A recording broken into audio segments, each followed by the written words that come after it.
बच्चों, अब हम करेंगे कक्षा 9 का 2.1 का प्रश्न नंबर 1। देखिए, निम्नलिखित व्यंजकों में कौन कौन एक चर में बहुपद हैं और कौन कौन नहीं हैं, कारण के साथ अपने उत्तर दीजिए। हमें कुछ व्यंजक दे रखे हैं। इन व्यंजकों में हमें ये बताना है कि इनमें से कौन कौन एक चर में बहुपद है और कौन कौन एक चर में बहुपद नहीं है।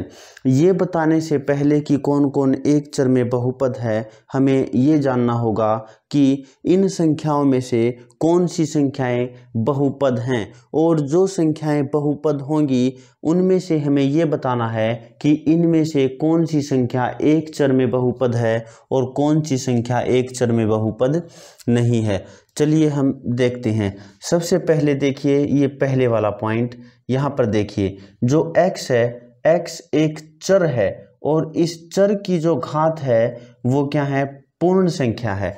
और यहाँ पर भी देखिए x चर है और चर की जो घातांक है, यहाँ पर जिसकी घातांक नहीं दी होती उसके ऊपर घातांक 1 होती है। तो यहाँ पर जो x के ऊपर जो घातांक है वो 1 है।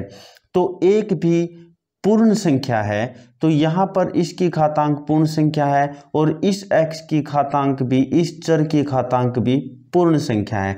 तो हम कह सकते हैं प्रत्येक की जो घातांक है, प्रत्येक चर का घातांक क्या है, पूर्ण संख्या।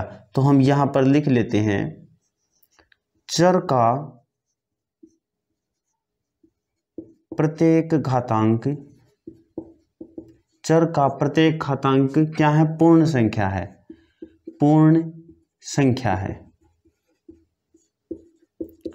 हमने यहाँ पर लिख लिया है कि चर का प्रत्येक घातांक पूर्ण संख्या है, और अगर चर का प्रत्येक घातांक पूर्ण संख्या है तो वो संख्या एक बहुपद कहलाएगी। देखिए, बहुपद कहलाने का कुछ फॉर्मूला होता है। यहाँ पर देखिए, यदि व्यंजकों में चर के घातांक पूर्ण संख्या है, देखिए चर के घातांक पूर्ण संख्या है तो इस रूप के व्यंजकों को बहुपद कहा जाता है। और यहाँ पर क्या, चर का प्रत्येक घातांक पूर्ण संख्या है तो ये क्या कहलाएगा, ये एक बहुपद कहलाएगा। तो अब ये देखना होगा कि इस बहुपद के अंदर एक चर में बहुपद है या दो चर में। देखिए, ये जो संख्या है, ये जो व्यंजक है, हमें ये बताना है कि ये एक चर में बहुपद है या दो चर में। यहाँ पर देखिए, ये x क्या है, x चर है, और यहाँ पर क्या है, x चर है। ये भी x चर है और ये भी x चर है, तो कितने चर हो गए, एक ही चर हुआ, क्योंकि ये क्या है, x है और ये भी x है, तो x नाम का एक ही चर यहाँ पर हुआ। तो अब हम यहाँ पर लिखेंगे इस प्रश्न के अनुसार, देखिए कि बताना था ये कौन कौन एक चर में बहुपद है। तो अब हम यहाँ पर बताएंगे कि यहाँ पर x चर है, मतलब एक चर है। हम कहेंगे कि एक चर में बहुपद है, एक चर में बहुपद है।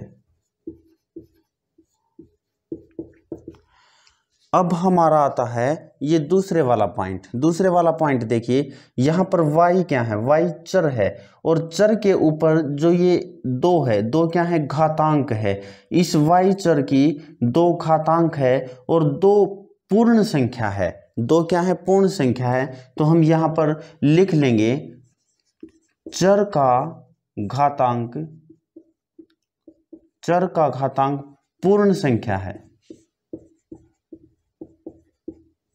हमने यहाँ पर लिख लिया कि चर का घातांक क्या है, पूर्ण संख्या है। और यहाँ पर क्या लिखा हुआ था, अगर चर का घातांक पूर्ण संख्या है तो हम इसे क्या कहेंगे, बहुपद कहेंगे। तो ये जो संख्या, ये जो व्यंजक है, ये हमारा बहुपद हो गया। और यदि ये बहुपद है तो हमें ये बताना है कि ये कितने चर में बहुपद है।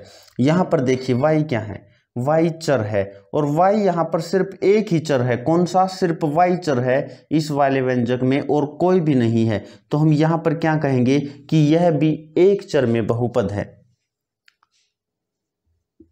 एक चर में बहुपद है। अब अगला पॉइंट देखिए, तीसरे नंबर का। यहाँ पर क्या है, 3t जमा t √2। तो यहाँ पर इसको हम कैसे लिख सकते हैं, इसको हम ऐसे भी लिख सकते हैं 3 और t क्या है यहाँ पर t, और रूट को हम क्या लिखते हैं, रूट की जो वैल्यू होती है रूट को 1/2 लिखा जाता है, जमा यहाँ पर क्या है t और ये क्या है √2।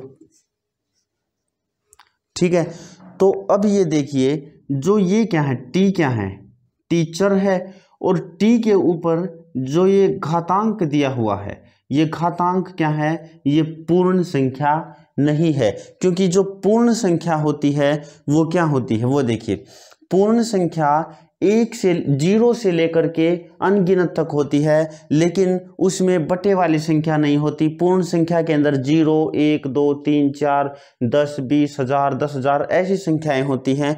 पूर्ण संख्या के अंदर बटे में संख्या नहीं होती है। लेकिन यहाँ पर क्या है, यहाँ पर t का जो घातांक है 1/2 है, और 1/2 पूर्ण संख्या नहीं है। तो हम यहाँ पर क्या लिखेंगे कि चर का घातांक पूर्ण संख्या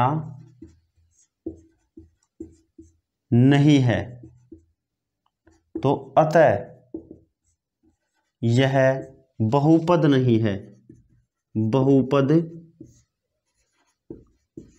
नहीं है।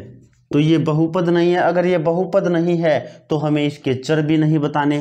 तो अब अगला देखिए, अगला क्या है, यहाँ पर इसको हम कैसे लिख सकते हैं, y ऐसा कैसा, ठीक है, और जमा ये क्या है 2/y, और जो संख्या बटे में होती है, यहाँ पर देखिए y का कितना है, y के ऊपर क्या चर है, एक चर, क्योंकि यहाँ पर कुछ लिखा हुआ नहीं है तो यहाँ पर एक चर है। और जब ये y ऊपर जाएगा तो ये जो हो जाएगा -1 चर हो जाएगा। कैसे होगा ये, y -1 चर। तो यहाँ पर देखिए y भी एक चर है और इसके ऊपर भी कोई चर नहीं है, तो समझ लेना एक चर है, तो 1 आ जाएगा। इस y का चर 1 है, एक पूर्ण संख्या है, और इस y का चर -1 है, और -1 पूर्ण संख्या नहीं है। और जो संख्या पूर्ण नहीं है हम यहाँ पर लिख लेते हैं। देखिए चर का घातांक, चर का घातांक पूर्ण संख्या नहीं है,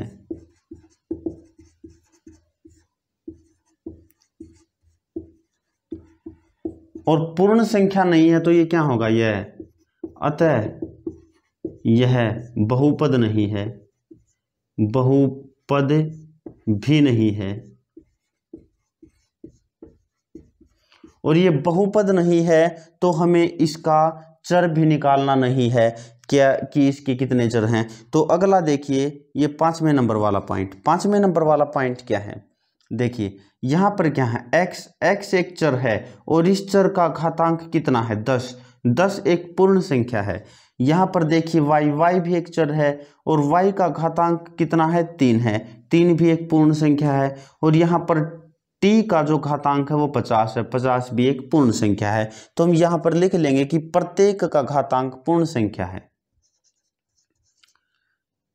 यहाँ पर लिख सकते हैं प्रत्येक चर का घातांक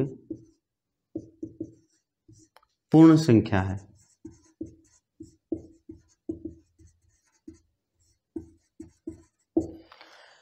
और अब हमें यह बताना कि इसके चर कितने हैं। यहाँ पर x क्या है, x एक चर है, y एक चर है, और t एक चर है। y देखिए x जो है एक चर है, और y अलग चर है, और t भी एक अलग चर है, तीनों अलग अलग चर हैं। तो हम यहाँ पर कहेंगे कि इस बहुपद के कितने चर हैं, 3 चर है। तो हम कहेंगे 3 चरों में बहुपद है। लिखिए 3 चरों में